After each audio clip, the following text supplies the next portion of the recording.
Well, I just messed up my first take on the video, so I'm a little frustrated because it's like 95 degrees inside the shop right now. It's Sunday.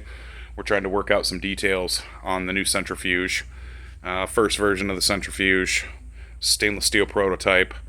I already have like $700 and many nights invested in constructing this thing, and inevitably I just figured out it was going to end up being a ball of rust. So my friend Heath is going to try and print one for me out of plastic because I've been plagued with leaks, which is terrible because I have salt water, dirty salt water leaking down on my pumps underneath there in my electrical connections. So we need to fix this problem before this system inevitably is something that is retailable. So we're going to try and print one, and this video is more for informative purposes for the design of the 3D print bowl. So if you're not interested in those things, I'm sorry.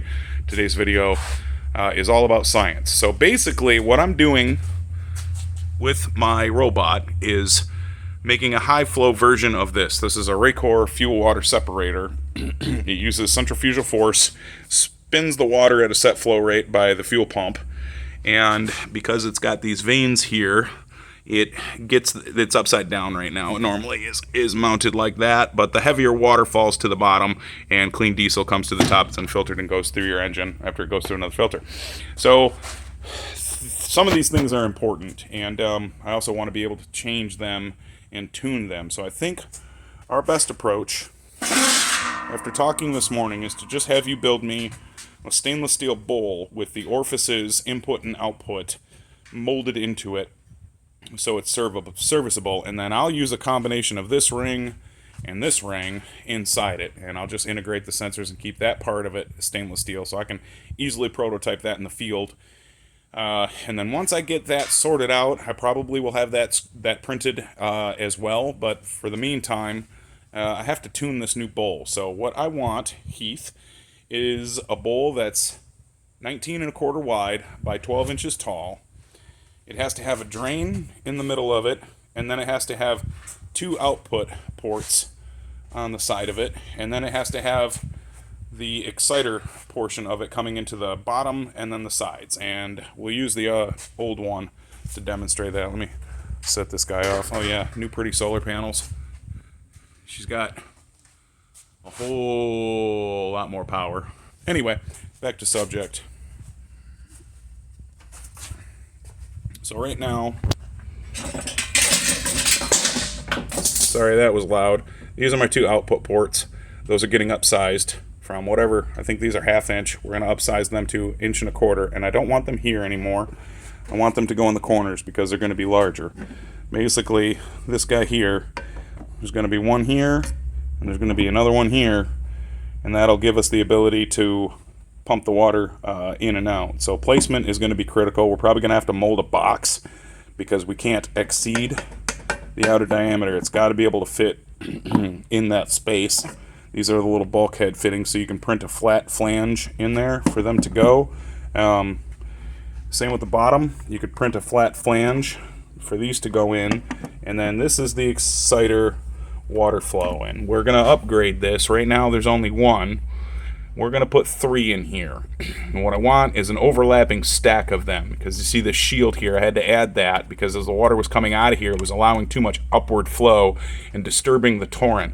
So if we do 1, and then 2, and then 3, with the top one having a shield on it, I think that will be just fine. But unfortunately, we're not going to be able to have a serviceable fitting on the input side underneath the bowl. We'll probably just have to print a barbed fitting built in. I don't know, maybe you can come up with some creative solution for that. But again, this is the module, this is the space that's allowed. I have just under 19 1/2 from side to side. So if I have you make this 19 1/4, that gives me enough room to get a bushing here, and it'll have 3 mounting points. 1, 2, 3 top mount, and then the weight of it is supported by the hose and the pump. Shouldn't be too difficult to get the bowl going. I think the difficult part is going to be getting these 3 exciter lines coming in. You know, obviously this one is on the inside. The new one, they're going to be all the way on the outside because this bowl's got a taper in the bottom of it, and it's just not necessary. I'd rather square it out like that one and have an increased water volume. and I'm fine with that.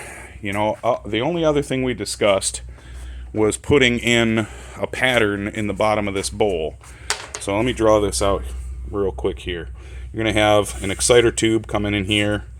There'll probably be another exciter tube coming in here, and then another exciter tube coming in here. That's what I mean by that stack. And then this one, these will be shielded from the one above it, but this one has to have an extra shield coming out to keep the water flow spinning. And then inside here, I would really like to have a molded, oh great, now my Sharpie doesn't work, a molded kind of descending spire into the drain, right? Because that'll help any heavy sediment get driven down into the drain where I want it. And then I'm going to make an aluminum spire, that insert that slides in there, and then I'm going to make the other ring out of stainless steel. And what that'll do is attract to the aluminum. It'll attract everything that's charged to the aluminum to help get it sucked down and organize things. I think that's a pretty cool piece of mad science.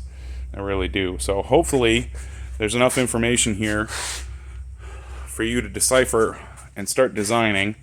And you know, when you come up with a bowl, I'll figure out how to modify this to make it work, and I think it'll be a-okay. So hopefully this video came through, and hopefully you guys are enjoying your Sunday. I'm gonna go find something cold to sip on and a place to sit down. See y'all.